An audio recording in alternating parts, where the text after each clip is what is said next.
എല്ലാത്തിനും നിർവചനമുണ്ട്. എന്താണ് ജനനം? ഉപാധികളോടുകൂടി ഒരു ജീവൻ ശരീരം സ്വീകരിക്കുന്ന പ്രക്രിയയാണ് ആ ജനനം. ഞാൻ പിള്ളേരെ പഠിപ്പിക്കുന്ന ഒരു ഓർമ്മയിലാണ് നിങ്ങളോട് സംസാരിക്കുന്നത്. അങ്ങനെയാണ് അത് ശ്രദ്ധിച്ചാൽ മനസ്സിലാവും. ഉപാധികളുണ്ട്, സർട്ടൻ കണ്ടീഷൻസ്. നമ്മുടെ ഓരോ കാര്യങ്ങളായിരുന്നു ചില കണ്ടീഷൻസുകളുണ്ട്. അതിനാണ് ഉപാധി എന്ന് പറയുന്നത്. അപ്പോൾ ഉപാധികളോടുകൂടി ജീവൻ ശരീരം സ്വീകരിക്കുന്ന പ്രക്രിയക്ക് പറയുന്ന പേരാണ് ജനനം. ആ ജീവന്റെ പൂർവ്വജന്മ കർമ്മവാസനയ്ക്ക് അനുസൃതമായ ഒരു ഗർഭപാത്രത്തെ അത് തേടും. നരകിച്ച് നാറാണ കല്ലടിച്ച് ദുഃഖദുരിതങ്ങളൊക്കെ അനുഭവിച്ച് ജീവിക്കേണ്ട ഒരു ജീവനാണെങ്കിൽ അതനുസൃതമായ സാഹചര്യത്തിൽ ആ ജീവൻ വന്ന് വിടും. എന്നാൽ ഉത്തമോത്തമമായിരിക്കുന്ന ജീവൻ അതിൽ തക്ക ഒരു ഗർഭപാത്രം തിരയും. അങ്ങനെ ഒരു ഗർഭപാത്രത്തിലേക്ക് ഏത് ജീവനായാലും എവിടെ ആയാലും വന്ന് ജനിക്കുമ്പോൾ ചില കണ്ടീഷൻസ് ഉണ്ട്. ആ കണ്ടീഷൻസ് ഞാൻ അവസാനം പറയാം. അത് ജനനം.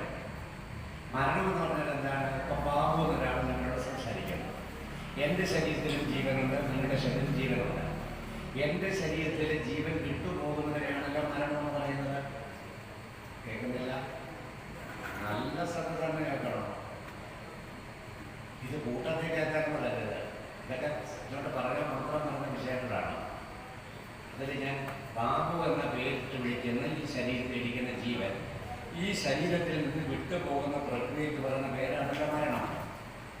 എൻ്റെ ശരീരത്തിലിരിക്കുന്ന ജീവൻ വിട്ടുപോകുന്ന ചില കണ്ടീഷൻസ് ഉണ്ട്. എന്താണ്? ഒന്നുകിൽ ഈ ശരീരം എന്തിനാണോ ഈ ജീവൻ സ്വീകരിച്ചത് ആ കർമ്മങ്ങളൊക്കെ ഈ ശരീരം പൂർണ്ണമായും ചെയ്തു തീർക്കണം. ചെയ്ത് തീർത്താൽ ഈ ജീവൻ ഫ്രീയായി. അങ്ങനെയാണെങ്കിൽ ഈ ജീവൻ നേരിട്ട് പോകുന്നത് എവിടെ നിന്ന് വന്നു? അങ്ങോട്ടാണ്. എവിടെ നിന്നാണ് വന്നത്?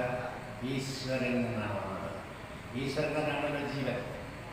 ഈശ്വരൻ തന്നെയാണല്ലോ ജീവൻ. ഈശ്വരനെ നമ്മുടെ പരമാത്മാവെന്ന് പറയുന്നു. ആ ഈശ്വരന്റെ അംശം മനുഷ്യ ശരീരത്തിലേക്ക് പരിമിതപ്പെടുമ്പോൾ അതിനെ ജീവാത്മാവെന്ന് പറയുന്നു. അപ്പൊ ആത്യന്തികമായ എല്ലാ ജീവജാലങ്ങളുടെയും ഉള്ളിലിരിക്കുന്ന ജീവൻ ചെന്ന് ചേരേണ്ടത് എവിടെയാണ്? ഈശ്വരനിൽ തന്നെയാണ്. ആ ഈശ്വരനിൽ തന്നെ ചെന്ന് ചേരാനുള്ള യോഗ്യതകൾ നമ്മൾ ആർജിക്കണം. ആ യോഗ്യതയുടെ അഭാവത്താൽ അതുവരെ ചെയ്ത ആ ജീവന്റെ കർമ്മഗതിക്ക് അനുസൃതമായിട്ടാണ് നമുക്ക് ഇടയ്ക്കിടയ്ക്ക് ശരീരങ്ങൾ വരുന്നത്. മനസ്സിലാവുന്നുണ്ടോ? ഞാനിന്ന് ഉച്ചയ്ക്ക് വില്യമംഗല സ്വാമിയാരുടെ കാര്യം പറഞ്ഞില്ലേ? വയറ്റുവേദനയാകുന്ന പ്രാരബ്ധം കുറച്ചുണ്ടായിരിക്കെ ആ പ്രാരബ്ധം അനുഭവിക്കാൻ തയ്യാറാവാതെ അത് മാറ്റിത്തരണം